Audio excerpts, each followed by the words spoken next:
Yo, We here? Everybody all right? yeah, I'm churched. All right. Welcome to another episode of Playaz Circle Podcast. It's your boy G. Here with your boy Phelps. What's poppin'? Also here with your boy Scoot. What's good? What's up, Playaz? Shit. Yeah, special guest in the building. Finally.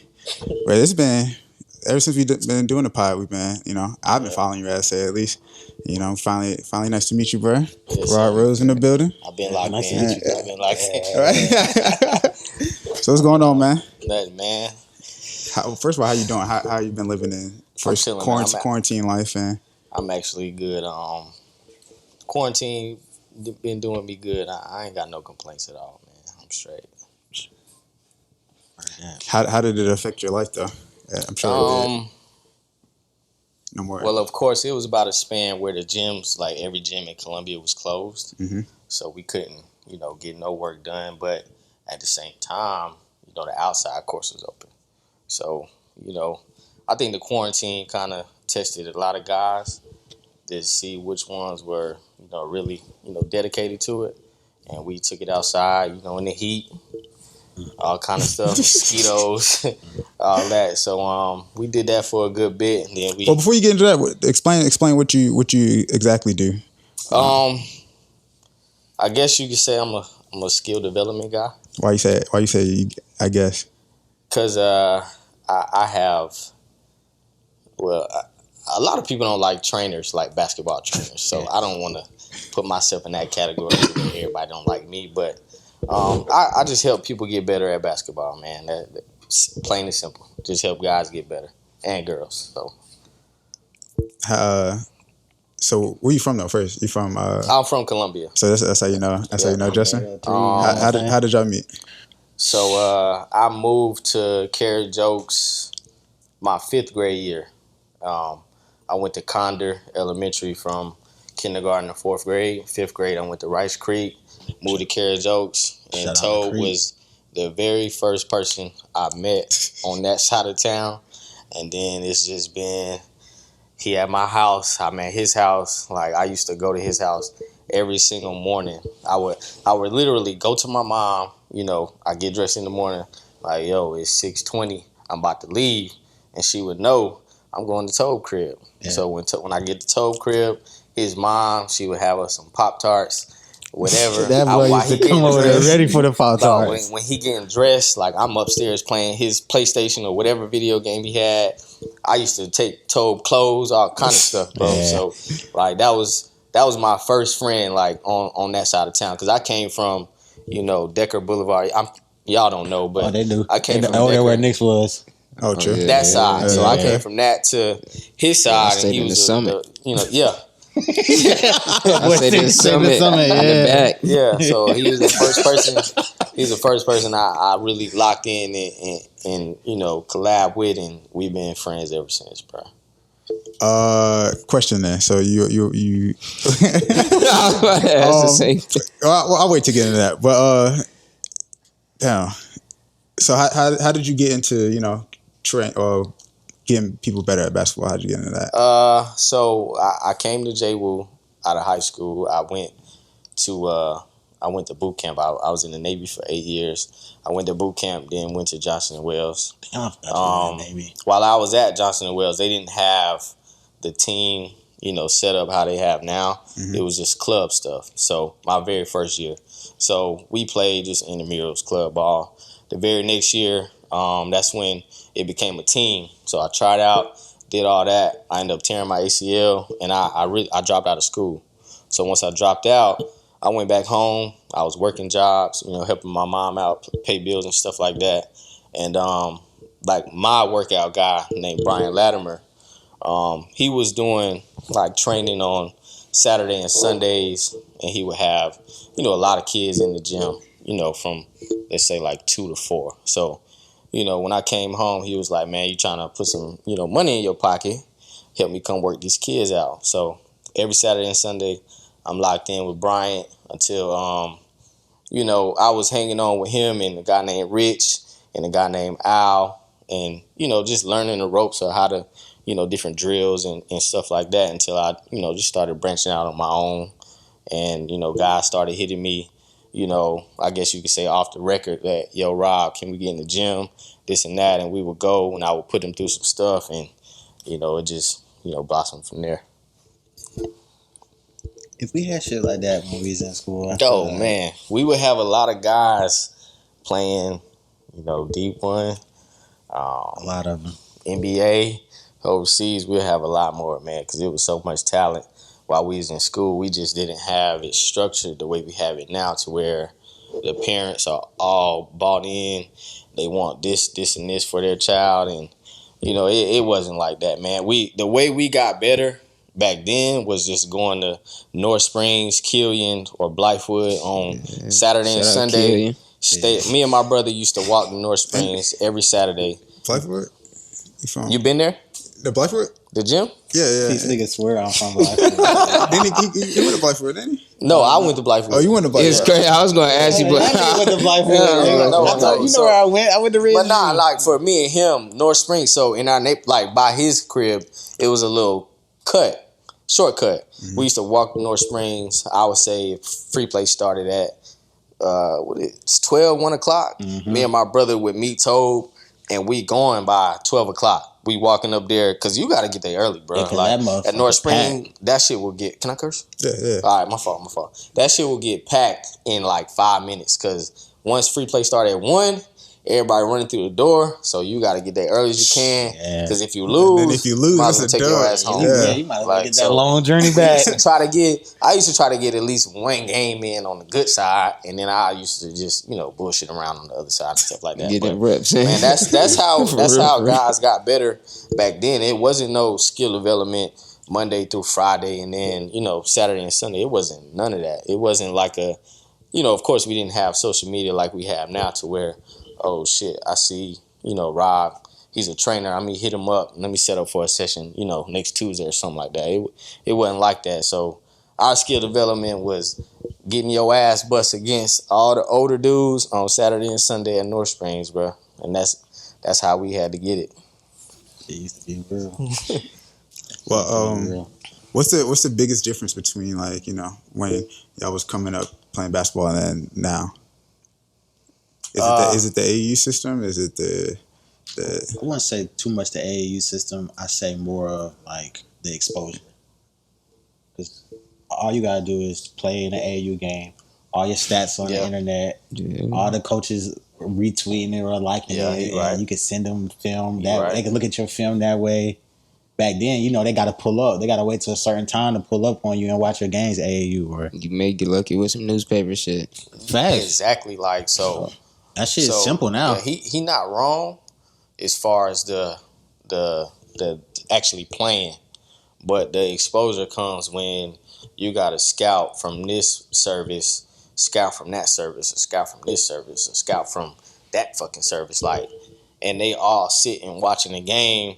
Man, let's say Tobe went for 30 against so just to backpedal a little bit, I have an independent AAU program. Mm-hmm. So that just means we not sponsored. We not on the EYBL, Adidas, or Under Armour circuit. So our guys have to, actually have to put in a lot of work to get to where they want to go. But it's possible with the, scouting and recruiting services and the exposure, like he said. So my guy, Tobe, can go for 30 against Georgia Stars, which is a Nike team, and he getting that shit pumped out all on Twitter, all on Instagram, all on Facebook.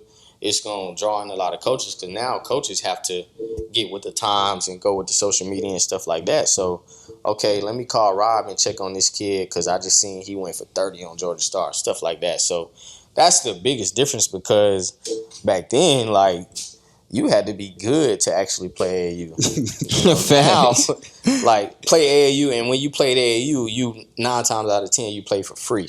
Mm-hmm. So now it's so many teams. I'm not gonna call it watered down because I started my own team, just like the next man can start his own team. But you can pay your parent fees, and your child can play, and y'all can go to the same tournaments and see these teams and get smacked by 30 if y'all choose to. But so that's kind of how it is now, to where everybody has a fair shot. You just got to be good and take advantage of it. Okay. What would be the biggest difference in the actual play though?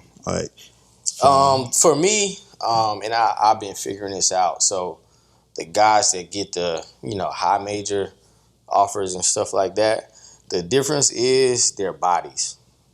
And a lot of times, like, I'm not going to sit here and shit on guys that reclass, which means they go back to a class. Right. Yeah, you know how I go. Yeah. But a lot of times they do that, and then they playing against a guy that's in their actual class to where, in the 9th and 10th grade, you can see a big difference. But once you get to 11th grade, 17U, the age shit don't matter. So you just got to play. But if you look, you can tell that some dudes, they just in the weight room, goddamn 24/7. So, that's just, he dedicated to that room. Like, he big and he physical. And then you can tell the guys that actually are in the gym working on their game, all week in, week out, day in, day out. You can tell that. So I can say the difference is exposure, but too much exposure will expose you if you're not doing what you're supposed to do. So that's my take on it. How's the AAU scene now? What are your feelings on it? Because I've been out the AAU scene, like, as far as. So what have you seen then? Whatever is on Hoop Mixtape or watching boys. I don't really keep up with like high school basketball. Yeah. Not even too much college basketball, really. Yeah. Not anymore. Really just like going to the NBA. But so yeah, I'm real intrigued. I got hella questions. I got some questions. So for me, I love it, man. So I coach. This is my first year coaching high school basketball, and I can tell you the difference is like night and day. In high school, you have to really put your coaching hat on, and you got to know what you're doing as far as X's and O's and, getting guys, playing them to their strengths and weaknesses. But in AAU, I mean, if you just got a better team, you got a better team. And so it be like that sometimes. Like, it's like night and day. You can tell in the warm-up lines, in the warm-up lines, like, and I've seen it where, like, them teams just beat dudes like by 50, 60 points, and it's just not close, and it's not fun to watch it all. Nah, it's definitely it's definitely a difference because you stacked over here and you just got little Johnny and little Peter over here just wanting to play some ball. Yeah, and get dunked on. Bro, like, they can't even bring the ball up the court. So, but I love it, man, because I get to travel, in the summertime, and that's what I use it for. Everybody on our staff, we get to get out. We go to Atlanta. We go to Florida. We go to North Carolina, Virginia, wherever. But as far as the play, man, I've seen some of the best coaching on the AAU side than high school, just because you see you can play a team. Like, we went to a tournament and played a team from, like, Spokane, Washington. Like, and they take basketball serious there. And then you can play a team from New York. You can see a team from Texas. You can see a team from Florida. And so when you see those teams, you can see, like, what style of basketball is played in the state, because you'll know, like, okay, that team from Texas, they going to play hard as hell. They're going to play physical. Yeah. They're going to box your ass out. They're going to do all that. You play, let's say you play a team from Cali. It's going to be more finesse. They're going to be trying to, get in their bag. You play a team from New York, and the point guard is trying to take your ankles. Yeah. And then you play a team from goddamn North Carolina. They trying to bang on your head every time they get a chance to. So it's so different, and that's what I like to see, because you get I don't even know how to put it. But if you have something in your mind to say, okay, this is how North Carolina basketball is, this team, they prove it to you. But 9 times out of 10, they all play together on the same high school team too. Exactly. Yeah. That's how. Yeah. So you can see that the rules in South Carolina, there's certain rules that we have, they don't apply elsewhere, because we played a team from Florida where all of them are on the same high school team. So the chemistry is there, because basketball year round for them. They seeing the same dudes, they playing with the same dudes the whole entire year. So they ain't missing nothing. So, that's I like it because of the travel aspect, and then you just get to see so much, man. Real quick, talking about chemistry. talk about how important chemistry is, and I had a question about the NBA, like how this break is going to affect like that chemistry going into like the remainder of the season. How are they going to finish it out? I don't know about the NBA, but I think chemistry is. I'm not gonna say it's the most important, but it's definitely. I say top two. That's definitely one top B. Top 2, top 3. Yeah, one of them, because I've seen where you got a team with so much talent. I've seen a team, no lie. I train Russell Jones. He's a 5'5" point guard. They go to Winthrop now. Trey Jackson, he plays at Iowa State. He's probably like 6'1". Their big man on their team was 6'5". 6'5". He plays at Winthrop as well. So those guys, and I think they only had like 8 players on the team. They've been playing together since like 3rd, 4th, 5th grade. Excuse me. They went on a crazy run. 2020 and 2018. They was beating every EYBL team they played, every Adidas team they played, every Under Armour team they played. And it's because they have been playing together for so long. And on top of that, you already know what they're gonna do. They didn't care. Like, they playing against 6'10" dudes. Like this 6'5" point guard going to, ACC or something. They didn't care about none of that. And it's because they've been brought up that way. And it's not just the chemistry with the players, it's chemistry with the coach. Yeah. So all of it came together to where anybody they played against, it didn't matter. Like, we're going to win this game. It don't matter what we up against. So that's why I think chemistry is very important, because you can have, a top 100 point guard, a top 100 shooting guard, 3-man, 4-man, 5-man, and you can damn go 0-20 just because they don't like each other or something like that. The point guard don't know. He's got the ball too much. Yeah, the point guard don't know what the center likes to do, or the point guard doesn't know where the 2 guard likes to, get his shots at. So chemistry is very important. And I think in the NBA, just from me looking, a lot of teams don't let they don't let stuff work. Like, they're so eager to break it up. Like the Clippers, for instance. Like, when they had like Chris Paul and stuff like that? Yeah. Like, you gotta let them. I understand if it takes 5, 6, 7 years. That's a while, but you gotta let them like gel. You got and it's not even all about basketball. Them guys gotta hang out. They gotta go out, go to the club, like do all that type of shit. Like, so you gotta give it time to work as well. So that's why those teams, you only get 3-4 years max. Those teams, bro. When you played AAU, y'all played against John Wall and them. Them teams got was smacked, together. Didn't y'all? Them teams was together. Did y'all get smacked? I don't even think smack to define that. We got John Wall strapping your shit up. Bro, let me tell you. JT Terrell was on the team. Bro, let me tell you the story though. Let me tell you the story. It was John Wall, JT Terrell. I swear, I think they had Alshon Jeffries, and I think they had Hopkins. Bro. They had Alshon, bro. Yeah, bro. This team was stacked, bro. And this is the year. This is the year before John Wall became John Wall. They was like, "Who is this nigga?" They was like, "Who is this?" Strapping your shit up, bro. Probably when Ian Miller beat him. I did a move, and that shit was gone. Like, I'm like, yo, how? Like, bro, this nigga, he did an in and out crossover.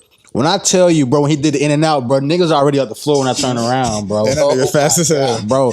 The best part about that game wasn't even a game, bro. So this nigga, you know how niggas dancing on your shit. Nah, niggas start game banging in the game and shit. Like, and my nigga TJ was about that life, bro. You know what I'm saying? He wasn't with it. And this nigga was in the stands. Oh, this nigga was in the stands. Like, so he kind of like dunked on my nigga Jordan. And, you kind of yeah, because he was like, he wasn't in the way, but you know how you're in the vicinity, yeah. And bro, my nigga don't be with that shit, bro. He'll like push you and all that shit. John Wall, dunked on? Yeah, niggas like pushed him and shit because niggas was getting hyped and he talking that shit all in his face. He pushed him, throwing up his set and shit. I'm like, yo, like this nigga's really game banging. Same set. Yo. Bro, it didn't even matter about the set shit. The niggas just was throwing up gang signs and niggas did not like that shit. But you was getting your shit cooked. Yeah. Oh. Hell yeah. Everybody on the team got so this brings. So you've seen Justin play before, right? Yeah, that's my dog.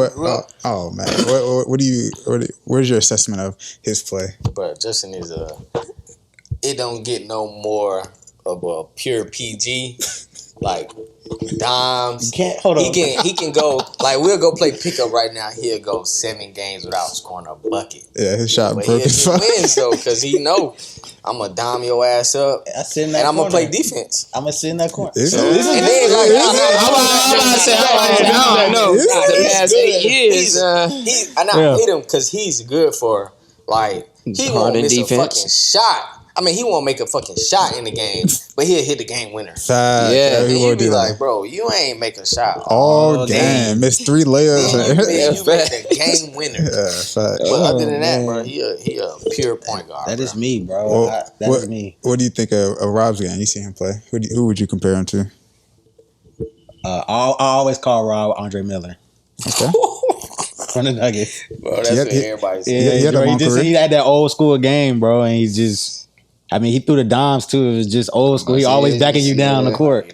I'm just like, bro, why is this nigga always backing me down the court, bro? He take like a 3 little step jog. Yeah, but that nigga don't broke his leg 100 million times. Yeah, I'm not. So he don't got no speed or nothing, but he protecting that shit. Not fast. He just not gonna take it from me, and I'm just gonna pass it. And he gonna push off, and he gonna foul. He's G2. He gonna foul the fuck out. That's why I wish I had like a skill development dude to help me out, because right now, like if you was in high school right now, and if you were not athletic and not fast, not quick, but if you had like a stupid IQ, you would excel just because you're smarter than it. Everybody is acting on ability and not the mental part of it.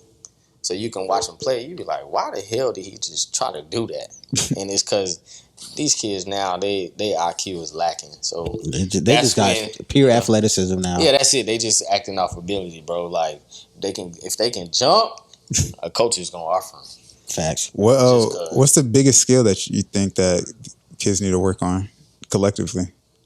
I would definitely say shooting first, because if you can't shoot, you can't play. Does that mean shooting like threes or that's shooting? In general. Threes, mid-range, off the dribble.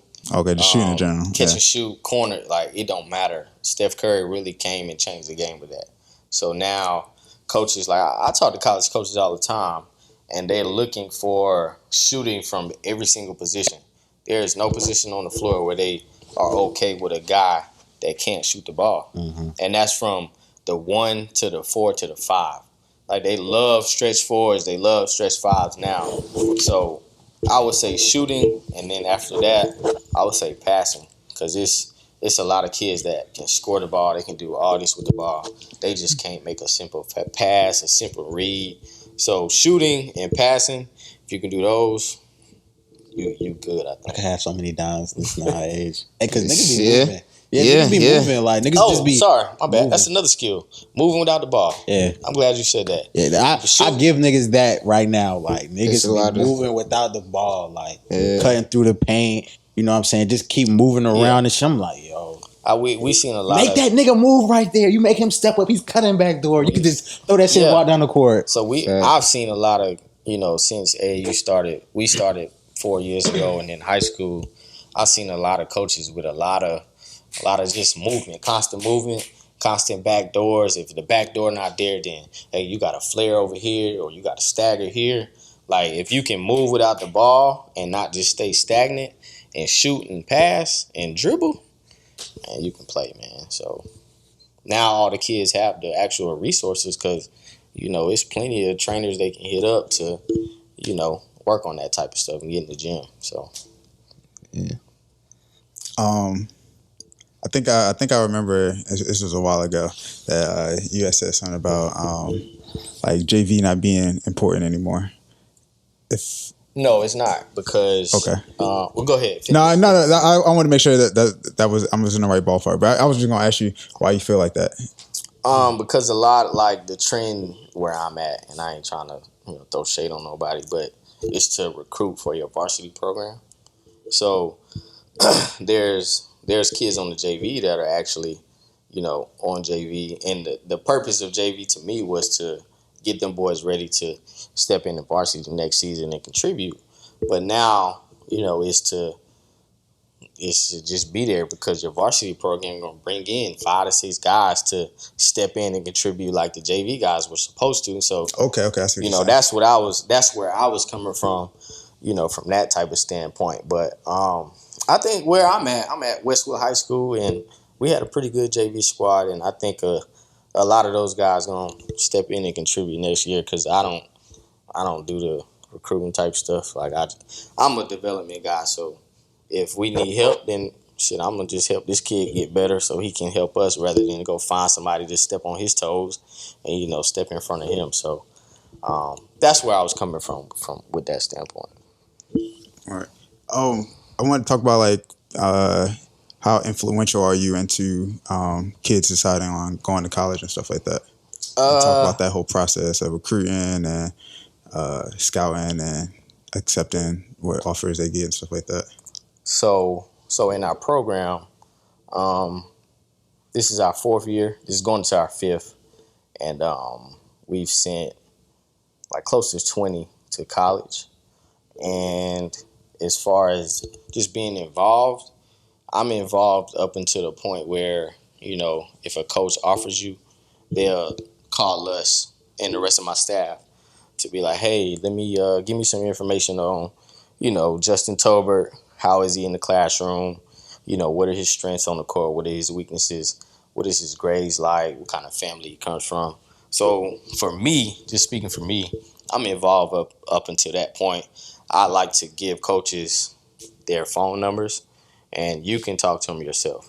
So I'm not coaching the kid in any type of way. I'm not trying to, send them to this school or that school like that. So once the school offers, I back off, and I'm trying to help the next kid that don't have nothing. And so I only get involved. Yeah, so like you offer Toad, he got his offer. He got an opportunity to play at the next level. It's up to him to take it, or if something else comes in, weigh his options. So I'm moving on to the next kid that don't have nothing. I'm gonna help him out, as much as I can. But if they call me and like, yo, Coach Rob, this is the pros and cons of this school, I'm gonna give them my advice, but I'm not, I don't like being involved in that because if something go wrong, then shit, Coach Rob told me to go there. So I back off in that standpoint. But, in the beginning stages, I'm all there because that's our job. Our job is to, for live period, put them guys in front of college coaches. So during live period, the coaches can't talk to the kids. So the only people they can talk to is us up until a certain day, and then they can call the kids. So that's why I give them their phone number. I give them their high school's phone number, the mom and dad, and y'all can, do what y'all do. But other than that, I try to be as hands off as possible. Okay. It's gonna be me because if I was in that motherfucker. Hey, unless choose North Carolina. Down to choose Duke in North Carolina. You choosing Duke, right? To Duke. Right. Thank you. If Coach K call, you're going. I don't care who else calling. Coach K ain't about to be there no more after the Zion trial. Hey, Stop it. Let's not do that. We It's ain't about gonna to do be a that. whole new wave of Coach coaches K soon. call, We you're ain't doing going. that. And we ain't got nothing else to talk Don't about. do that, bro. Don't do that. That's true, bro. If when this nigga go to trial, it's a wrap for Duke. No, it's You're not. gonna be getting 3-star players. They gonna come after They gonna be looking like come us. after us. Come on, man. And they gonna come after y'all. Exactly. Definitely. Come on, man. Y'all have academic scandals though. Bro, that's academic. Y'all paying these niggas millions. Y'all are actually Facts, they're not millions. doing no work at North Carolina. Facts. Y'all have Not not even- doing not their even- work. Y'all paying. You're That's student fine. athletes. You're paying these I niggas. thought- You're paying I thought these we niggas just to talked get through about- school, bro. Philippe, I thought we just talked about them being student athletes. I mean, they're paying tutors. Oh, wow. You're paying your tutors. You're paying your teachers. At Duke? Yeah, what? Millions of dollars. Millions. That means Zion got millions. Millions? Zion got millions. M's. Zion got Zion millions. got M's. I don't know about everybody else, but Zion got M's to go there. That shit was hush money until now. I don't know about M's. Right. M's is a little OD. Maybe one of them, but Maybe one M. He got a couple 100,000. A couple. I just It's don't. clean, though. It's Aiden got bands. When it comes to that type of stuff, Coach K is like an angel to be. Like I never believed that Thank this you. man be paying people. Facts. I know Well, he you better does. believe but it. In my mind, I'm like, yo, he's just that good of a guy to where them guys. I was Man. thinking that at one point too about all coaches, but then like once I grew up and then You you know see niggas Roy start coming Williams out, and shit like yeah, that. it's like bro, Did y'all watch the HBO joint? Bro, I need the HBO joint to. You gotta watch that, bro. What was it about? The agent guy, he was actually orchestrating like all the payments between the agents and the players. Oh, true. He got coaches on wire saying, like he got Will 6'9" Wade from and all LSU, like, yo, we tried to give him this number.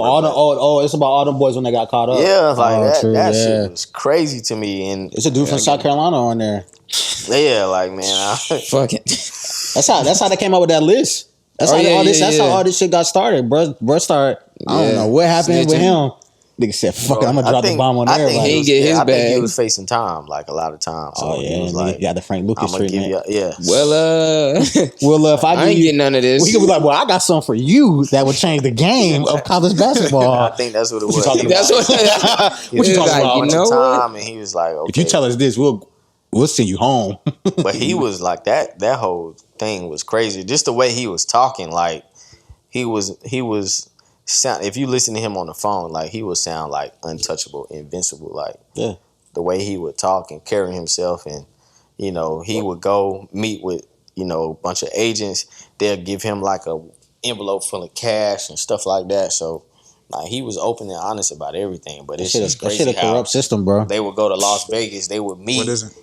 Exchange envelopes full of cash and just go on about their business, man, and try to get the kids to, this program, that type of stuff. So I was like, okay, they ain't say Coach K name in it, right? So we can keep the ball rolling. I feel like it's gonna be Coach K and it's gonna be Calipari. No, Roy gonna be outside. All them gonna be in the next wave. All them gonna be the next wave. Roy gonna be outside when they come in, but it's gonna be them two. Bro. It's gonna be Calipari first and then Bill Self. There's no way they gonna get Bill Self. Bill Self gonna be outside with Roy. Yeah, but y'all two, y'all been getting some recruits. And y'all done been like just mad as hell. Y'all been losing. I mean, bro, that Zion, RJ, and Cam Reddish shit was. Bro, he wants to go. I do want to go to a game in Cameron. At Cameron? I do want to go to a game at Cameron. That's gonna be experience. But it's gotta be against North Carolina. Yeah. I don't want to go no other game. I don't even care. It's probably gonna be the same, but it's not the same. You can't say that about North Carolina though. Like a lot of people don't want to go to. It's trash. Nobody want to go there. Who wants to go there? Everybody has. Y'all don't even want to go on their bucket list. You crazy? I do. Cameron Indoor. Y'all don't really want to go. Y'all go to Cameron. Y'all go to It's affordable. It's more affordable than Cameron Indoor. Yeah, because that shit's small as fuck. Okay, we offer Cameron Indoor. That shit's small as fuck. Yeah, small as fuck. It's small, but I want to go. That fuck is kind of. That shit is small compared to all these other arenas. No, I mean it is, but at the same time, people want to come watch Duke quality over quantity. It's the atmosphere. It's the atmosphere, bro. I want to see UNC beat y'all at Cameron. That's it. No more. I ain't gonna lie. I would have went to that game when. That was at North Carolina, but if that game when Austin Rivers hit the shot and your boy face, Dean Smith, it was fucking Hansborough. What was his name? Y'all was riding Hansborough though. That's Tyler Zeller. Yeah, that nigga was scared. You could see when he switched. He was like, bro, didn't want to. First of all, they shouldn't have switched. Fucking Austin. They hit him with the movie. Said, I don't think Austin was ever that scary to be like, oh, this is Austin Rivers. Bro, yeah. You're wilding. You're wilding. That's one dude that just type in Austin Rivers Winter Park. Let me tell you. I'm talking about why he was that dude. Yeah, high school. Yeah, when he got with the Duke, he wasn't. He was only there for 1 year. Duke was not his program. Yeah, he wasn't. It don't matter. I still seen you for the past 3 years on YouTube. He wasn't scary though. When I don't mean like that wasn't his program. I mean Duke was not the right school for him. Exactly. He got a bag. Took that bullshit. He got a bag. He got a bag. Yeah, because the whole time he was not saying he was going to Duke. Let me tell you something right here. He should have went to Florida. Let me tell you something. Facts. Florida and Kentucky. Okay, I see it. I see Florida. But let me tell you something right now. On the top of that sheet, when they was in the room getting ready to play Duke, it say Austin Rivers. And every move on that shit's like Austin Rivers, yeah. Yeah, like at that point, man. When niggas like that, you just like, all right, let's try to contain him. How was you feeling when that shit went in? Like, I mean, when he switched, I remember that. Switch, I knew it was over. When he switched, it was over. I didn't even watch. Bro didn't want to step up. Like my living room when he shot that. Bro, you can tell when he switched. It was like, nigga, why did you switch? That shit didn't touch the rim, did it? No, that shit was off the glass. It was a backboard shot. Like, it said boom, boom. You know how sometimes I just hit the rim a little bit. He didn't try to aim for the backboard. That nigga threw that shit up prayer, but it was the switch. It was like, All right, whatever, bro. And even with that, it's like immediately just rush him, force him off the three. Fuck I would it. have definitely double teamed because he wasn't smart enough to kick it to a shooter. Nah, that nigga was gonna take that shot. I can't remember who else was on that team that year. Andre Dawkins, trash the shooter. I played against Andre Dawkins before, actually. Who else was on that team? I think Lance Thomas was on that team. Trash. We didn't have a good team that year. No, not at all. Like we was terrible. But is that the team that lost to Lehigh? I think so. I think so. CJ McCollum will beat stuff, so you know. That's it kind of. I ain't mad at that Lehigh shit because CJ McCollum he goes stupid. So I'm mad at it because I'm mad at it, but y'all lost to one nigga. Career off that game. Yeah, facts. Like he went ham in the tournament against Duke. And it's funny, a couple niggas did that with y'all. The next game, I think it was the game before that he had went off, and then that Duke game, it was just like, history, bro. If that Duke game solidified his draft. I could respect it. It'd be certain places that it's like you beat them by yourself. It's like, shout out my nigga Eric Maynard. He beat them with VCU. Is a good ass guard on the other team to kill you, bro. Facts. I hate when they have a good guard, bro. Like one. I wasn't worried about Cole Anthony this year. We would have smacked y'all. Huh? If we'd have been healthy this season, we would have smacked y'all. Who your team? Carolina. It would have been healthy. We would have smacked these niggas. No. That's funny that you said that because I was telling people like, if North Carolina was healthy, they would be a issue. Let's be real. Yeah. You think so? Yeah. Your team was looking hella shaky too. It was like 4 or 5 like starter caliber guys. Thank you. Cole Anthony wasn't the answer. By himself. Yeah, he wasn't with the his answer. supporting cast. Bro, we didn't have. It was no time. Like you said earlier, chemistry. There was no chemistry there after the fourth game. After we lost to Michigan, there was no chemistry. Cole Anthony. Bro. Man, he made it hard for him. Thank you. He still made it hard. He had made it hard, but he had 20.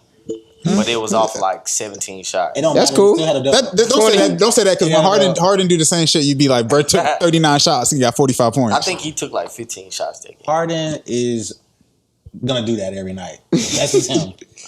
You know he's gonna take at least 25 or more shots. And Cole Anthony in that role to do that shit. So it's like, I'm not mad. When Cole Anthony arrived on that campus, coach, he was like, here's the keys. This is your team. Exactly. You know, whatever you want to do, it don't you matter do it. What type of other guards he had, bigs, like this shit was centered around Cole. Before that nigga, do what you got to do. When they were waiting that nigga to even say North Carolina, they just like, hey, Cole, we got the keys for you, man. Got the keys for you, please. What's crazy? Slid them shit in his envelope. He was waiting on Kobe White to declare for the draft. Yeah.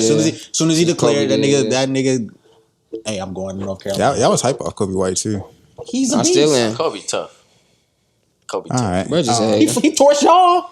Torched. I got Twice. Bouquets. I got one more question. Twice. I wanted to talk about. So 30 ball. Do you deal with a lot of like African American kids, like black kids? Or? Yeah. At this current moment, I train 2 white kids. Okay. Well, I just wanted to talk about your influence in just their lives, just in general. As being another black man growing up in the city. Like certain convos. Yeah. That need to be had. Or, yeah. Like bonding, I guess. I've had, and so we had an incident at the high school this year where one of our kids, we were on the road game. One of our kids, he was going up for a layup. And in the game, like backstory, the game was going like neck and neck for a minute. And one of our kids, we was on the run. I think we was up by like 4 or 6 points at this point, but we had gotten like 2-3 turnovers in a row. So he's finna go for a layup, and he got pushed out the air. And so he was up so high that he almost hit his head on the backboard. And when he fell, he slid, and on the baseline, it's another set of bleachers. There's student section. So behind the backboard though. Behind the backboard. Yeah. So he slid, like he came down and slid all the way to the end of the bleachers, and it's a corner where he could have like hit his head and it would have did some serious damage. So when he got up, he was pissed off. Yeah. I can't be mad at his reaction because, dude, I got a wide open layup. You just gonna push me out of nowhere. I could have got hurt. Right. So he got up, pushed the kid who pushed him, and so I don't have any assistants on my bench. I don't have no assistant coaches. So it's just you. So when I coach, man, I move up and down the line. Like I'm active. So this is the baseline. I'm down here like coaching the game because he finna make the layup. I'm about to start clapping and getting hype and get my team together. So I'm already down there. And so when I seen him get up, I already knew what time it was. Right. And once you seen the foul, you already kind of knew what time. Once I seen the foul, I was like, okay, let me see if his name is Bryson. Let me see if Bryson gonna control himself, or let me see if he gonna get up and be pissed off. Bryson got up. He was pissed off. And when he pushed the kid, I went and kind of grabbed Bryson. Mm-hmm. So when I left, the kids ain't on my bench. They didn't know what I was gonna do. So they got up behind me, and in that instance, we're on the road, and the hostile only situation we have is us. Right? They gonna get up for their brother, and so in that situation, if you're going by the book, yeah, I'm wrong as a coach because I allowed my bench to clear. That can never happen. But at the same time, them boys is not about to let 15, 20 people people got up from the stands. Like, that's how hectic it got. They not about to let them people jump on Bryson like that. It ain't gonna fly like that. And so, in that conversation with him, I told him, we're gonna have to deal with the consequences, which were my whole team got suspended for, I think, 2 games. And then I had 4 players directly involved in the incident. They got suspended for, I think, 4. So my whole team suspended except, I think, like 2 or 3 players. And it was crazy because they didn't have any footage of the incident. So they couldn't even tell me if this kid was involved, this kid was involved, this kid was involved. It was basically off of they relying on us to tell the truth. So I had like 3 kids say, I didn't get off the bench, I didn't do anything. And so they, let them play the very next game. So I had to carry, like 2 or 3 kids off our B team, which is, 9th grade, to play our next games until my whole team can come back. So the conversation was, man, we just going to have to deal with the consequences. If y'all suspended for the next 2 games, y'all going to sit there on the bench and y'all going to cheer on whoever we got in the game at that current point. But I am not upset with y'all that y'all did that. And, I'm going to just say what it is. White people not going to understand that. They're going to go by the book on everything just because y'all black. Mm-hmm. So as soon as something like that happen, the word thug is going to be used. The word hood is going to be used. Were y'all playing some white folks? No, man, we was in Fairfield in the sticks where they hood too. Like, and I'm not going to say hood, but they black. They majority black. So country nigga. Country. So they ready to fight at any point. Mm-hmm. So, the tension in the game is that's what happened. But at the same time, I told them, man, if that situation was to happen our very next game and y'all did the same thing, I'm not going to be mad at y'all just because I come from that. I'm not going to let, like, when you talk about, and that's this any team, you go to a practice and you watch them break down a huddle. What they going to say? They either going to say brothers or family. So you building that bond and you creating that environment, but when some family type shit really happen, you want them boys to stay there and watch just because it's a part of the rules. That's what I don't agree with. So I told them if it happened again, I want y'all to do the same thing. You just got to learn how to eat the consequences. And if it calls for you being suspended 2, 3, 4 games, eat it. It's bigger than basketball, man. You're not going to let nobody jump on your brother in the environment I created. We're going to break down every huddle with family and brotherhood. We're going to have the situations to show it. So, I make sure that I stay on top of, just doing my part and letting them know that I care about them. And, y'all have to, it's hard to tell them to stay out of trouble when people are dying by just not doing nothing. They're not in trouble when they're dying. So it's hard to say that because it's people not doing nothing wrong and, cops or whatever you want to call it, they still killing them. So I just say, man, just stay on your P's and Q's and, just do what they say. It's tough. You don't know what to say now. Yeah, it's tough because we don't have it's not nothing in the, you go to college and you get a syllabus and that's telling you how the class gonna go. That's telling you how the year gonna go. We ain't got that with life. Right. You just got to take it how it come to you. So we having the tough conversations like where, if you in this place, these white people not gonna care about you. So you gotta do what you gotta do to be on top of your P's and Q's. And if something happened, then if it's not your fault, eat the consequences. If it is your fault, eat the consequences. But I try to do my best. Like I said again, just to let them know I'm here for them. They call my phone. They text me anytime. I got a set of kids at the high school. Then I got a set of kids that I got to do the same thing with in AAU. So it's just the same conversations because I don't have any white kids at all on both teams. So, it's kind of easier for me.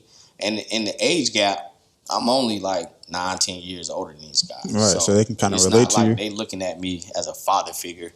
They looking at me like an older brother. So the kind of stuff that they into with the music and the shoes and all that type of stuff, we come. That's where we meet at. So it's easier for me to have them conversations where they might not feel uncomfortable with mom or dad or something like that. So right. Yeah, I mean, did y'all have that kind of experience when I used to play basketball and stuff like that? Like, did y'all get along with y'all coach or mentor to the point where you can have different conversations outside of your parents? Oh yeah, hell yeah. Hell yeah. Was that important? Them like the people you go to when you don't want to talk to. Right, that's why I came up with the question. Yeah. For that, because I used to get ride homes from my coaches a lot. They don't even after basketball practice. We don't never talk about basketball. It'll be like, all right, how's school? How's life going? You know what I'm saying? If you need me, hit me up. I'm always here for you. Stuff. One of my AU coaches got me a job. Sure. That type of stuff, man. If they need help, and that's another us starting the AAU team, we were just thinking about the basketball part and just getting kids offers to go to college. But as we, got further into it, this year we're gonna start to implement like a class where it's like life skills. It's gonna be a communication portion as far as proper etiquette when talking to college coaches, and you're just talking to adults because kids, they don't have that. A lot of kids don't have morals. They don't have the proper home training, like a lot of stuff. And we wanted to have a class on that, and then another one on how to create a resume. Because to be truthfully honest, everybody's not going to be a professional basketball player. Right. You're gonna have to have a plan B, and that calls for maybe it's working the 9 to 5. You're gonna have to know how to create a resume. Don't let B Simone tell y'all shouldn't be working on 9 to 5s. She's tripping. Yeah, I ain't gonna go in on her right now, but she fucking tripping, girl. I work at 9 to 7. She talking about I work 10-hour shift, girl. I get that money though. Man, but I be up at 3 in the morning too, though. So what you talking about? Get your resume together. Learn how to conduct yourself. Learn how to conduct yourself in an interview. And just learn those type of things that you aren't getting taught at home, and then you damn sure not getting it taught at school. They just, I don't know what these kids doing and what these teachers doing, but it's a whole bunch of nothing to me. So we gonna start that just to try to get some good citizens out here in the world, man, because it's not all about basketball with us. We trying to get y'all other places if basketball don't work out, but so. Feel that. Yeah, got anything else? I do got a question for Rob. What is your what is the best? How can I say this? What is the best group that you like working out? Like your college kids or your high school kids, middle school. Right now. Yeah. Probably be to keep it a buck. Probably be with the pros because it's easy. You're just working them out. You're not. They already know what they want to do. The development part. I love the development part, but just I plan out my days. And I'm like, okay, this shit gonna be easy in the morning because I got 4 pros, or I got 3 pros in a senior in college. So from that standpoint, but the development part, man, you can't. I love that part because I've been able to, over the years, pinpoint when this guy has gotten better at something. So it'd be that moment you could just see it. It's the moment where you have to push them, and then for other guys, it's when they push themselves. And so, if it's something to where I'm a numbers guy, so I've had a guy named Marcellus Garrett. He played JUCO out in college. JUCO out in Cali, excuse me. And that's a light skinned nigga? Yeah. Oh. So his first year, I think he was averaging maybe like 14, 15 points, which is not bad, and like 4 or 5 rebounds and I think like 2 or 3 assists. And he was unhappy with that when another guy would be happy with those numbers. But he was like, well, all these numbers are doing for me is getting me a lot of D2 looks. And so I told him, like, 14, 15, that's a lot of people are doing that. If y'all go look up stats and y'all go in that range, you'll see a whole goddamn column full of guys that's averaging 14, 15. Where you want to get to is 18 and above, because that's where you separate yourself. It's not a lot of people that are averaging 18 to 20 and above that. And then if Marcellus is probably like 6'4", you get 6 rebounds instead of 4, and you get 4 assists instead of 2, then you'll catch eyes of other people. And that's on the D1 level. And that when I told him that, he took heed to it and he worked on his game.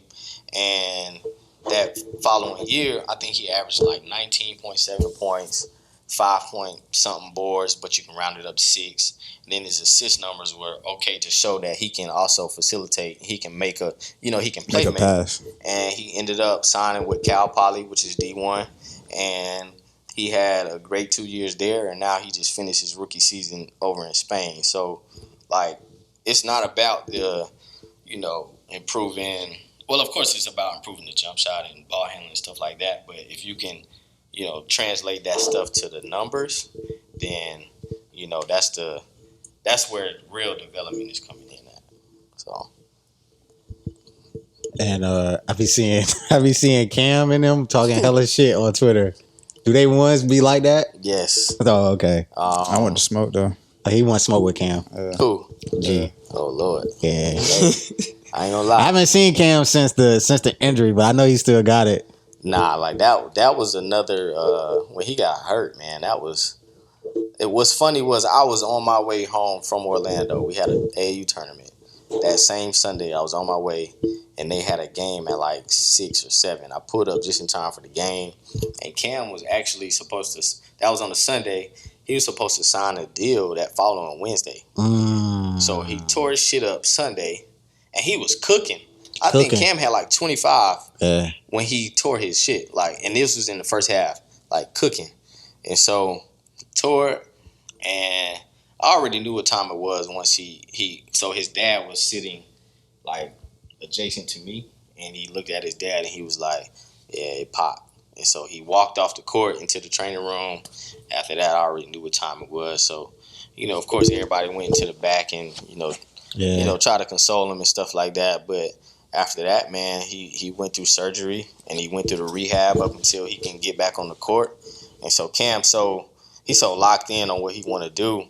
When he was in a boot, he would be like, yo, Rob, can I come to the gym for like, 15 minutes? Let's do some ball handling. Or he would come shoot free throws, or he would come spot shoot, like in the boot. And then up until he was in the cast. And then we progressed slowly to where he would come, let's say I'm in the gym from, 5 to 8. He would come at about 7:45 just to get some type of basketball work in, just to stay. He ain't the type to just sit around the house and not do nothing. Yeah. So, man, he was locked in. Achilles is like a year-long process. He came back kind of quick.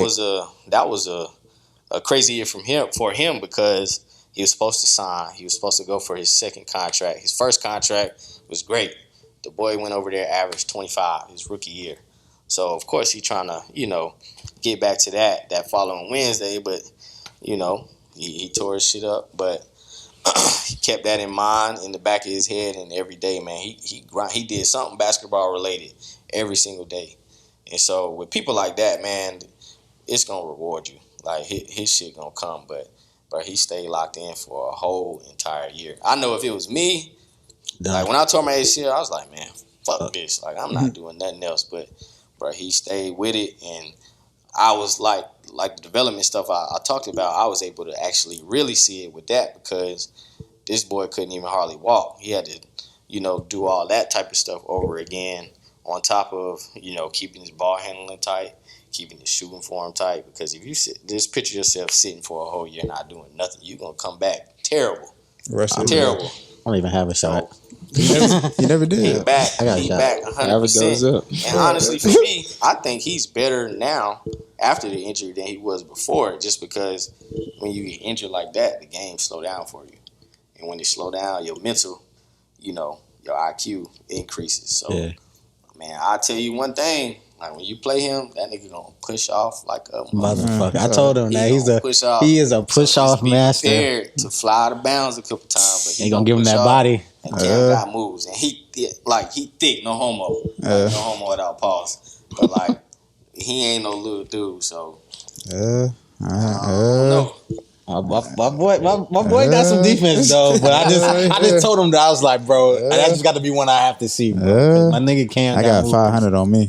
Man, that money ain't a problem with that guy.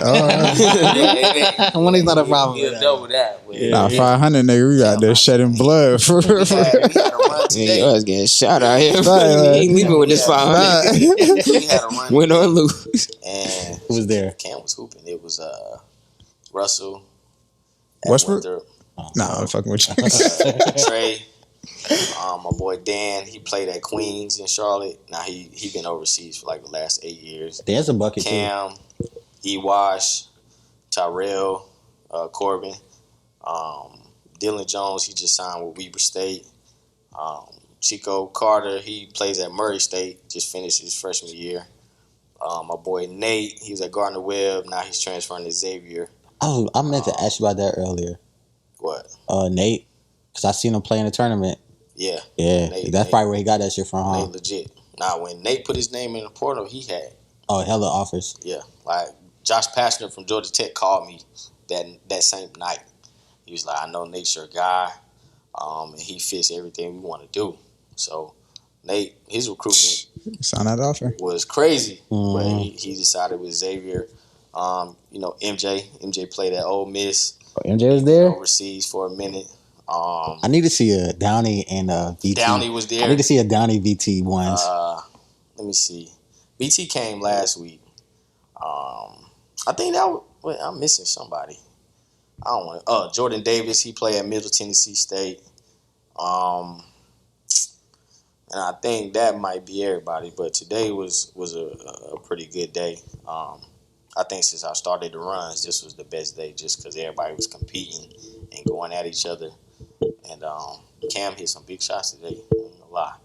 I think he hit like 2 or 3 game winners. Downey E-Wash, I want to see that. Downey and E-Wash, that matchup is always crazy because they both so dominant. Yeah. And they argue today. So the runs was cool. It was just cool. Like, you come in, you watching some good basketball, but they don't turn into great basketball until they get into an argument. Yeah. So they argue. It's not real. So the rule is when you playing, everybody got to touch half. So no cherry picking and all that type of stuff. So it was one play where Trey didn't touch half, but he caught the pass and kicked it up and got a layup. So Devin was like, man, hell no, that shit don't count. So him and E going back and forth for a minute. And then after that, that's when... Yeah, niggas start talking shit. Yeah, but you can't guard me, though. Yeah, talking and that type of stuff. You done heard that a couple times. All the time. That's why you're in J. Boo. But can't you guard me, though? All right, shut up. It ain't get gritty till, they argue. So that's a good matchup, too. So.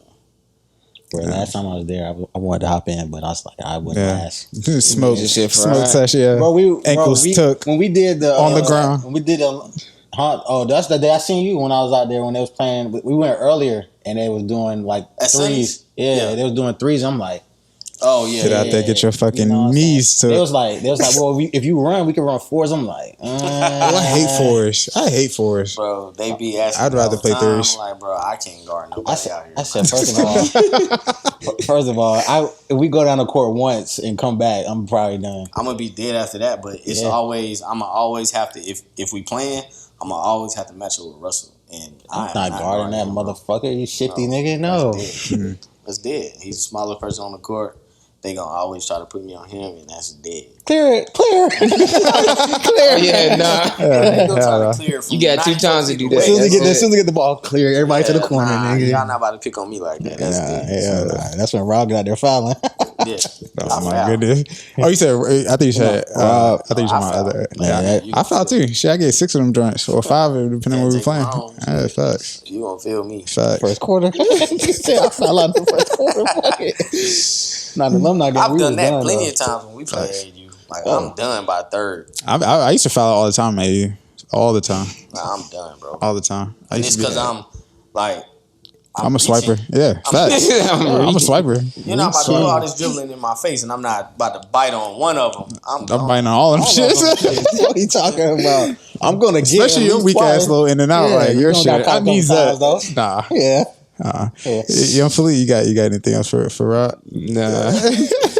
Oh man, that's funny though. You got anything? You got a funny story about Justin before we get up out of here?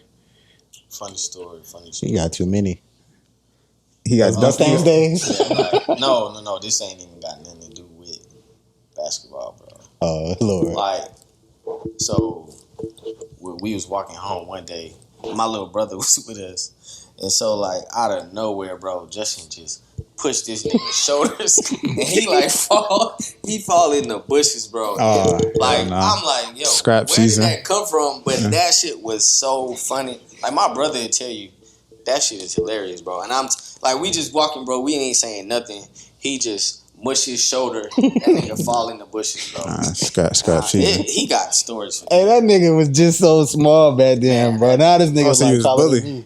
I guess you could say that. You could say it wasn't even like on no bully shit. It was just that's what you said. Random. It was just like on some random shit. That's what bullies do. Yeah, I mean, just cause. Yeah, it's random. Yeah, I guess I'll take it. Laughing like at random times. But this nigga would be laughing too. He'll get up like, man. Then he'll push me back though. He'll push me back and just be like. Then he'll be like, he'll be like, all right, man, let's do that shit again. I'll be like, all right, you got it. It was so funny because it came out the blue, but I think about that shit all the time. Like he just mushed this nigga into the bushes, bro. That's crazy. Shout out to Scooter Bands, you know, Blythewood in the building. Who? Yeah. Nigga, I never went to Blythewood. You do, man. Nah, man, appreciate you coming on the podcast. Definitely been a long time coming. Let people know where they can find you at and social media and stuff like that. On Twitter at Rob Rose Workouts, Facebook Rob Rose Workouts, and on Instagram is R. Hold on, let me look. I be getting confused sometimes. So you never got done doing? Fuck no. Oh, true. Instagram is r.w_, and that stands for Rob Rose Workouts as well. So let me tell you something about me. What's up? You found? First of all, I'm not even gonna be caught down there for what. Sometimes you get caught randomly. No. This off the back door alley. When coach tell you we're playing the 2-3, I am at the top. Why the fuck am I down? We switching. There's no reason. 2-3 on the 2-3. There is a point where you do need to go to the baseline. No man's laying down there. Yeah, baby. I'm staying in my spot. You ain't boxing out? No. I tell like small guards is no. Like I had a guard last year, and I'm sorry for going in. No, you good. But like you couldn't tell Tajay he wasn't 7 feet. Like Tajay probably like 5'9". But he would try to rebound with anybody. That's good though, right? And I'm like, dog, like you gonna get caught. Yeah, especially niggas nowadays. No, he got caught at the perfect time where they was able to snap a picture of Malcolm Wilson. That shit was in the newspaper or something. Malcolm from Bridgewood. Yes, 6'10", and I think he's catching the tip. Tajay is under him, looking up. And Malcolm banging. And I'm like, bro, that's no man's land. But Tajay, like, he don't care about that, bro. That dude. That take you a long way too. That take you a long way too. But hey, JaVale McGee began not again like to that is it get you a long way, but shit. He playing D2. He made all conference his freshman year. He averaged 18 a game, and I think he led his team in rebounding at like 6 or 7 a game. So he don't care about that. But I still tell him like, bro, nigga, I am that nigga that's at that little spot at the top of the key, like outlet. So you're not helping secure the defensive rebound. What I need to be down there for? He's not. It's a team effort. They always tell you need to have one. Don't you agree? I tell everybody on the team. But your coach tell you needs to be one man out there ready for what if you? I would rather we secure that rebound first. Thank you. But that was, You can't even get that. You can't even get the outlet without that. That's how he was on the team when coach would be like, "Nigga, go get the outlet." Like that coach ain't telling John Wall they try to rebound. Oh yeah. Get that shit. No. Take it to John. Yo, let me get that. Yeah. You didn't get that fucking rebound, bro. Now it's everybody collectively because where we at, it ain't bigs like that. I'll go down there if like it's like we'll be playing us down there. You know what I'm saying? Bring your ass down. That shit coming out the backboard. Yeah, I'll come down there and grab that shit. Looking like damn. Fuck up, like all right, this is huge, but 6'6", you really like a 2-3. I'm not coming down there if it's anybody 6'4" and above down there. You're not about to catch me. You're gonna get windmilled on. Never. Okay. Nobody will never catch me. You heard him say never on the podcast. You want to know why they'll never catch me? Because I'll never be in the vicinity to get caught. Okay. I don't play defense, so how you gonna catch me? Facts. We're gonna get up out of here, man. We can leave on that note. I don't play no defense. Thanks for tuning in to another episode of the Playaz Circle Podcast. Make sure y'all follow us on all social media at Playaz Circle Pod. Email us at playazcirclepod@gmail.com. You know, send them questions in, comments, concerns, and we out, man. Deserve. Talking about you never get caught, bro. You tripping? I've never got caught before, bro. You don't plan to, ain't I don't plan to either, bro. You tried to get me to come play ball yesterday. I pulled up these niggas outside. I left. I play with the old people. Like, I play outside like a motherfucker. Yeah, I play with the old people. I mean, bro, if it's like, you know what I'm saying? If it's like a 5